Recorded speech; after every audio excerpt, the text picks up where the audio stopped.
Hello दोस्तों, कैसे हैं। आज मैं बहुत ही अच्छा टॉपिक बताने जा रहा हूं जो कि हमेशा कन्फ्यूजन रहता है।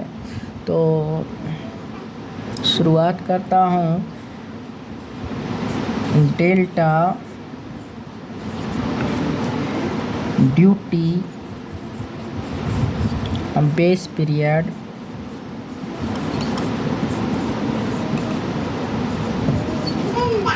तो ये टॉपिक है इरिगेशन इंजीनियरिंग का। Water requirement of crops. तो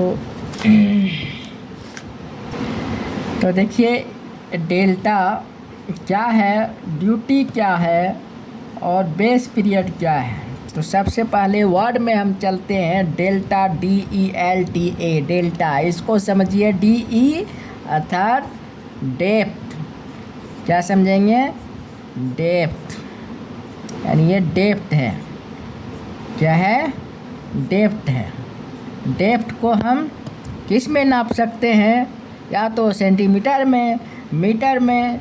तो इसका जो है यूनिट मीटर होता है। अब दूसरा नंबर है ड्यूटी, DUTY, ड्यूटी। ड्यूटी का मतलब आप समझ में करते हैं कि ड्यूटी क्या है। तो ड्यूटी जो है ये एरिया को दर्शाता है कि कितना हेक्टेयर लैंड को इरिगेट करता है पर m³ में। तो इसका यूनिट होता है हेक्टेयर पर क्यूमेक।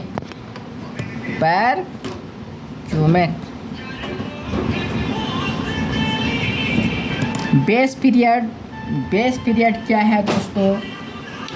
बेस पीरियड ये वाटरिंग, फर्स्ट वाटरिंग और लास्ट वाटरिंग का जो पीरियड होता है दोस्तों, वही बेस पीरियड कहलाता है। इसको हम डिफाइन कर सकते हैं ऐसे कि it is the time between the first watering at the time of sowing and last watering before the harvesting. ये बेस पीरियड कहलाता है। तो अब इसका डिटेल हम समझाते हैं दोस्तों। तो आगे बढ़ते हैं दोस्तों। तो डेल्टा यानी total depth. It is defined as the total depth of water required by crop to come to maturity. It is express in centimeter and denoted by delta. तो जैसा कि मैंने बताया कि डेल्टा डेप्थ होता है, इसमें कन्फ्यूजन नहीं करना है। और ड्यूटी जो है वो हेक्टेयर पर क्यूमेक होता है, कितना एरिया में इरिगेट हम करते हैं वो होता है। तो चलिए अब हम बताते हैं duty.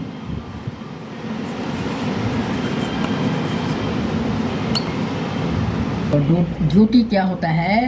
It is defined as the area irrigated per m³ per second of discharge running for base period. देखिए, इसमें बेस पीरियड आ रहा है दोस्तों। तो बेस पीरियड जो भी बेस पीरियड है उसी के अनुसार जितना वाटर रिक्वायर हो रहा है, जितना एरिया तक इरिगेट हो रहा है, उसी को हम ड्यूटी कहते हैं। और इसको हम डिनोटेट करते हैं लेटर D के द्वारा। अब आगे बढ़ते हैं बेस पीरियड। तो बेस पीरियड क्या होता है कि it is the time between the first watering at the time of sowing and last watering before harvesting. और इसको हम डिनोट करते हैं बेस पीरियड B से। It is denoted by letter B से। और इसको हम डेज में हम लिखते हैं। इसको हम लिखते हैं डेज में, कितना दिन आपका बेस पीरियड है। इस तरह हम बेस पीरियड को लिखते हैं। तो इस तरह तीनों डेल्टा, ड्यूटी, बेस पीरियड समझ गए हम लोग। अब दूसरा वीडियो में इसका रिलेशन के बारे में बताएंगे। धन्यवाद।